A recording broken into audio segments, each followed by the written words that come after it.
Ladies and gentlemen, inside this box we have something incredibly exciting because technically this is the first gaming laptop that Samsung has ever made, because this is the brand new Galaxy Book 3 Ultra and it comes packing an RTX 4070 laptop GPU. Hold on a second, we've got a thin, light, powerful Ultrabook, yet it could actually be the gaming laptop you've been waiting for. That doesn't sound right. That's not possible, is it?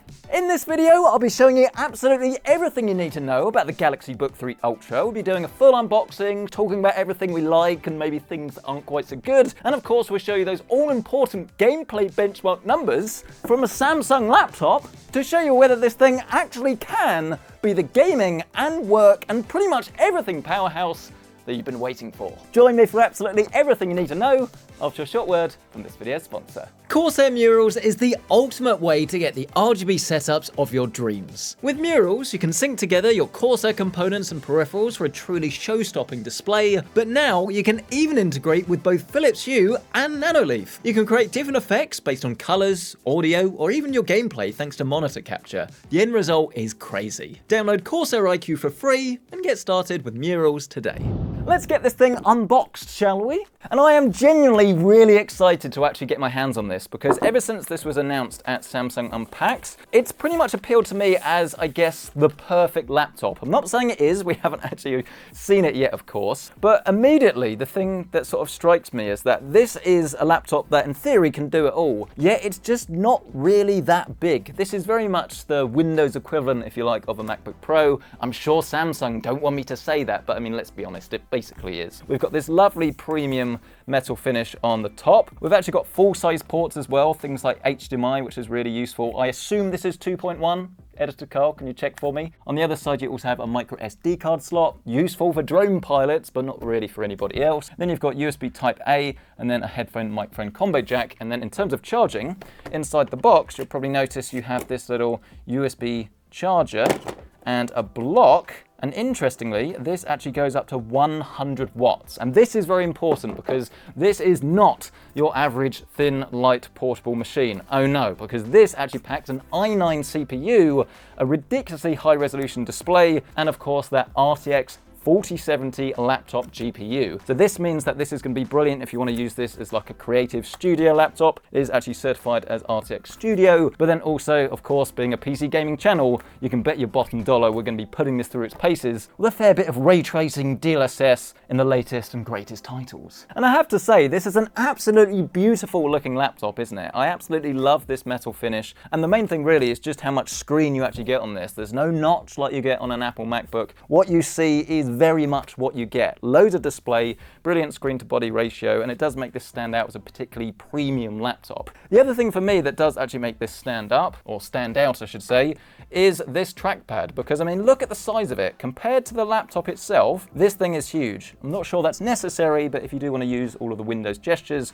obviously having more space is going to be appreciated, I suppose. Maybe the designer was just a bit trackpad happy. The keyboard itself is really nice too. There's plenty of travel. It's full size, so you've got your number keys, and you've also got a fingerprint sensor if you do want to use this with Windows Hello. The laptop itself does sit slightly raised up on the desk, but nothing crazy. When you look on the underside, you can see you do have these little rubber feet that give it that slight elevation, but because this is going to consume a fair amount of power, especially if you're using a 100-watt power brick, then the only thing that does flag, I guess, to me, if you do want to use this for like high performance gaming that's going to sort of use the laptop's performance all of the time, is of course going to be thermals and noise. And the 4070 is a very efficient chip, but whether it's going to be up to cooling that is something we're going to have to test in just a second. Let's log into Windows, shall we? And actually, while it's updating, allow me to introduce you to the laptop I actually use on a daily basis. This is the latest MacBook Air. This is the M2. It opens and closes ridiculously quickly, and it's got a very lovely screen. This is the reason I went for this,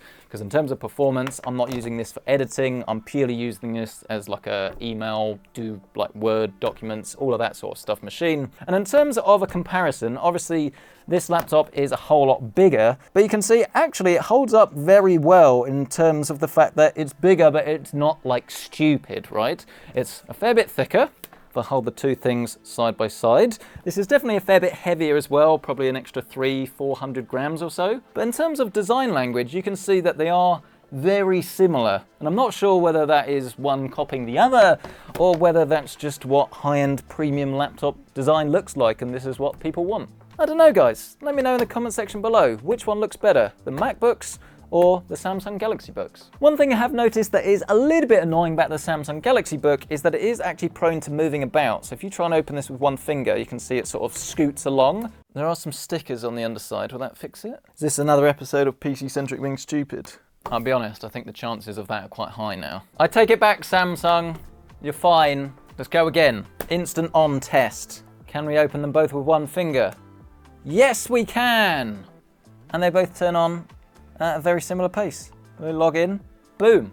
This is because this is actually an Evo rated laptop, and essentially what that means is that it's certified by Intel that this is one of their higher end offerings. It gives you up to 3 times faster Wi-Fi. Essentially it's just using the latest standards. You get that always on, and the battery life of this should actually be all day rather than, well, most gaming laptops that definitely are not. But I think for me, what has to be one of the standout features of this laptop is actually the fact that this uses an OLED display. And if you're new to the world of monitor, laptop technology, essentially this is pretty much as good as it gets, because it means that you're going to get true perfect blacks, which gives you amazing contrast, and the color accuracy of this is going to be a lot better too. So if you are going to use this for productivity, this is fantastic. You can do photo, video editing on this, grading, and it's going to be ideal. But then also if you're just going to watch movies or play games, then your imagery is going to look so much better, more lifelike. And genuinely, if you've never used an OLED display before, especially on a laptop, it's going to blow your mind. The good news doesn't even stop there, because if you look at the native resolution of this, it's actually rocking 2880 by 1800. And I think this is actually a pretty bold move from Samsung, because most high-end laptops actually have a 4K panel,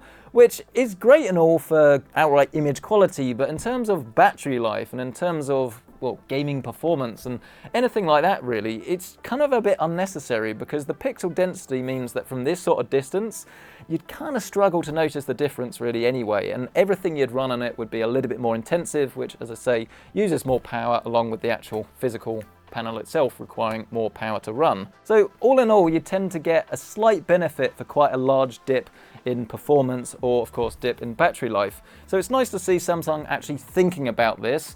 Dare I say, going for the more Apple Retina approach, but it's the approach that ultimately makes more sense. But hold on a minute, we've heard all of this before. I mean, if this was a creative laptop that was going to be great for everybody, then to be honest, we probably wouldn't really be covering it on the channel. However, there is something else about this display that makes it very PC-centric, and that is the fact that this actually has a 120 Hz display at that 2880 by 1800 resolution. It's pretty neat actually, because it's also fully dynamic, so when you're using this in the desktop, it's going to run mostly in 60 Hz mode, maybe 120 for some scrolling or supported apps. But of course, when you actually start playing some games on this thing, or anything that actually needs 120 Hz, well, it rocks into its own. And in combination with that OLED technology, not only does it mean you're going to get the image quality, but because it's OLED, you're also going to get a lot shorter response time. So this is probably around about 0.1 to 1 milliseconds, depending on the settings that they've actually tuned this for. So all in all, this is very much Ultrabook come gaming machine. Shall we test this out? Okay, let me tell you what's just happened. It basically means I've just wasted the last 3 or 4 hours of my life, but it's fine because it's good information for you. Essentially, this was now meant to be the gaming section of this video where we talk about all the performance and what's good about it and all of the quirks, but there is one setting that you have to change on this laptop before it basically does any gaming, and nothing seems to tell you this. You need to go down into this thing here, look, that says Quick Settings, and you need to change it to high performance mode. If you don't do that, then essentially all the games sort of keep juddering like this all of the time, and the CPU starts at about 4000 megahertz, and it goes down and down and down to 1200, and you start pulling your hair out because it works fine in some games and then it sort of works it out. You play for a couple of minutes and then it's fine, but then it's not again. And you're just like, what is going on with this stupid thing? And then you ask Intel what's going on and they say, have you tried the high performance setting? Not the high performance setting in Windows, I had that turned on. The high performance in the Samsung settings. If you want to play games on this, turn it on, or you're going to be like me, sad, angry, and a bit stale. Calm face, Shall we show the gaming performance? And what you're seeing here is Cyberpunk 2077 running at the high preset at the full native resolution of 280 by 1800. DLSS is enabled. Let's pop into the settings to show exactly what we've got going on. There's our resolution and graphics. Super resolution is set to auto. I'm going to set this to performance for now. It is a gaming laptop. I don't think the setting matters quite as much as it does on some others. DLSS frame generation is on, and this of course is a brand new feature of the latest generation of NVIDIA GPUs.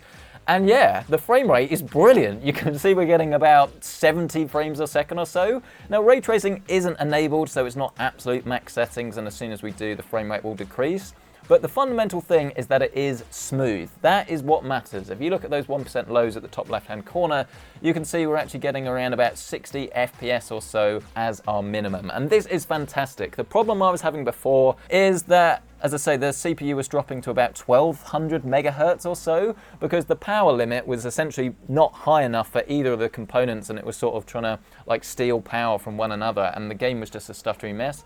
Whereas this is actually working properly now, and it's pretty phenomenal. The only problem I can see here is that in terms of our thermals, the CPU is definitely looking a little bit on the sad side, around about, well, 93 to 100 degrees. It's clearly getting some thermal throttling. Obviously, the thermal envelope of this thing can't be as high as some proper gaming laptops. Rather unusually, I'd actually say if there was a setting to turn the fan up a little bit more, I'd probably turn it on, because if you're gonna have like a gaming headset or headphones on, at the moment, this is still very inaudible, so I'd prefer to have maybe slightly lower CPU thermals, but then slightly more noise. But this has clearly been tuned for what everyone actually would typically want in like a more normal scenario. But I'm being very nitpicky here. Like honestly, this is very, very impressive for what actually isn't technically a gaming laptop. It is very much proving itself as one here. This is very, very cool. Can it handle ray tracing? Get your bets in now. And the frame rate has obviously decreased, and the latency, whoa, that is pretty much through the roof. You can see we're getting about 120 milliseconds of latency. So even though the game doesn't look like crazy different, I'll make no bones about it, you feel like you're more steering the character around a little bit. So this is not bad, but it's not the way I would want to play the game.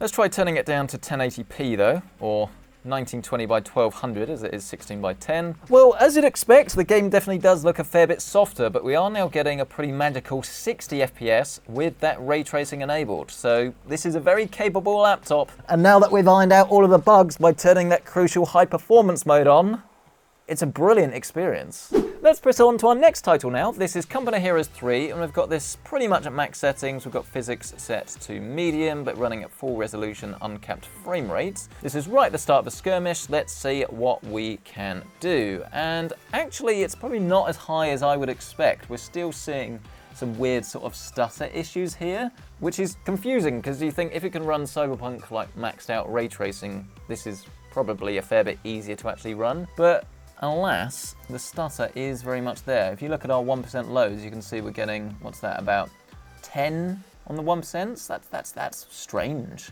Something is actually still not working properly here. I think there probably are more optimizations to come.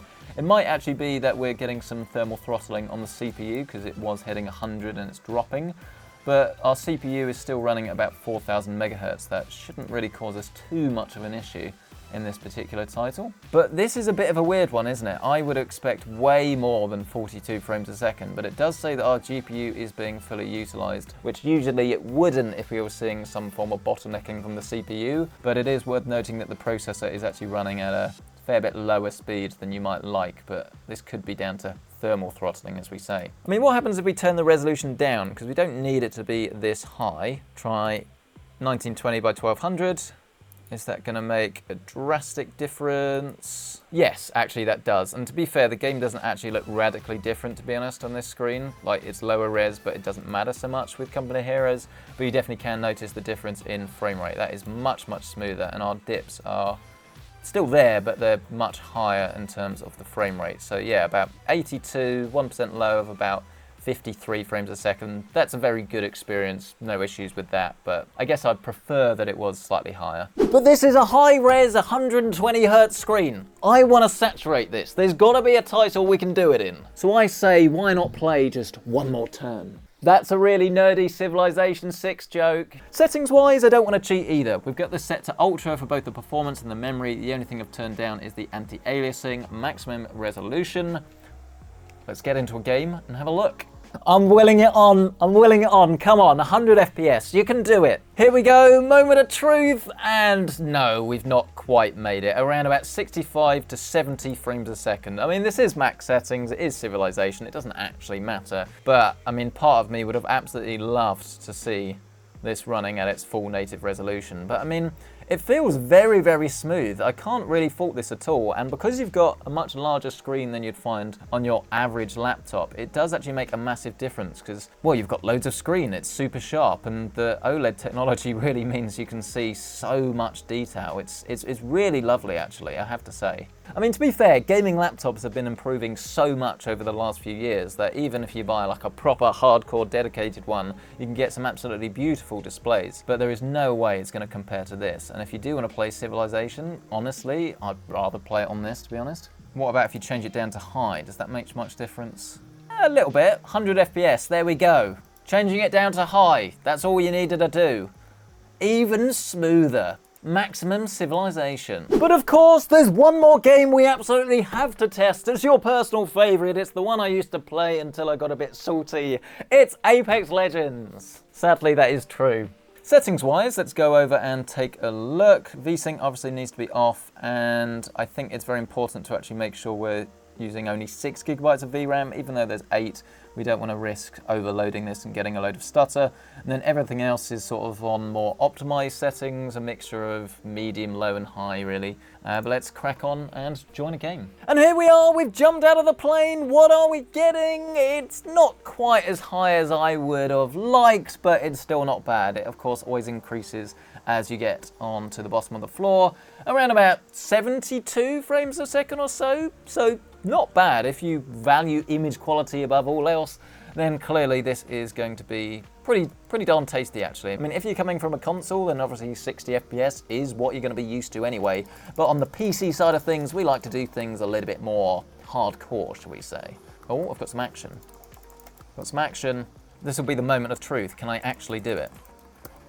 Yes, we can. Thank you. I'm pressing the wrong button though. Oh, he's not on my team. Oh, and that didn't go to plan. But genuinely, really nice experience to play on this. I just would turn the settings down, or at least the resolution down to 1080p so we can get that proper full native 120 Hz. Go into spectator mode, and yeah, there you go. You can see it. There's the magical number right there, 120 to 140 FPS. We have done it. We have managed to get 120 Hz gaming experience out of a laptop that, let's be honest, is not really geared for gaming. I would say that is pretty impressive overall. It's not going to be as powerful as a proper native gaming laptop. If you do have higher TDPs on these things, you pump more power in, then you're going to get more for your money. This isn't going to be the best value, far from it. But this is going to be a machine you can take with you pretty much everywhere you want to go. You can stick it in a bag. You can use one USB charger for literally everything.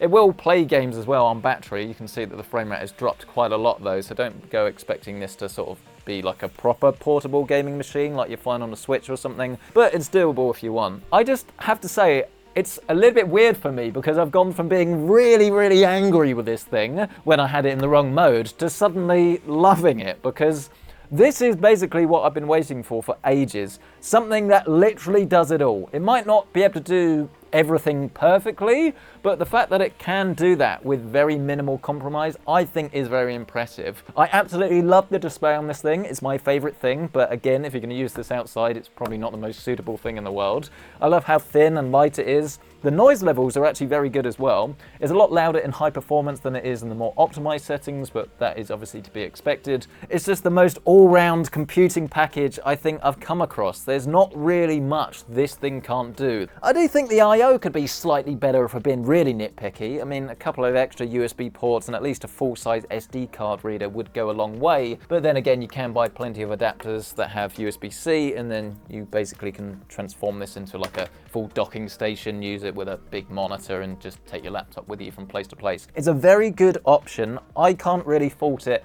other than making sure you turn that setting on when it comes to high performance to get the full performance out of it. This isn't really made clear when you turn this thing on, and maybe it was in the material that I missed, but genuinely, if you've watched this video, you'll know now. Turn that setting on and you will absolutely love this thing. It does come highly recommended. But what do you guys think? Do you agree with me that this could be the machine to replace everything and to do it all? Or do you always prefer to have separates? Would you rather have a Mac and a console? Or would you go for a proper dedicated gaming laptop that will have more performance? I'd love to hear from you. Smash the like button if you've enjoyed this, get yourself subscribed, and if you do want to check out current pricing on the Galaxy Book 3 Ultra, you can find it linked down below with my Amazon affiliate links. And while you're down there, why not check out Corsair Murals? Having a fully integrated setup has never been easier. Just download iQ for free, enable third-party integrations like Philips Hue, Nanoleaf and Asus Aura, and then just pick a theme. Personally, I love going for the all-white look with maybe a slight blue edge, but you can go as crazy or as calm as you like. Check out Murals today for free with the link down below. Thank you so much for watching this video. I'll catch you in the next one.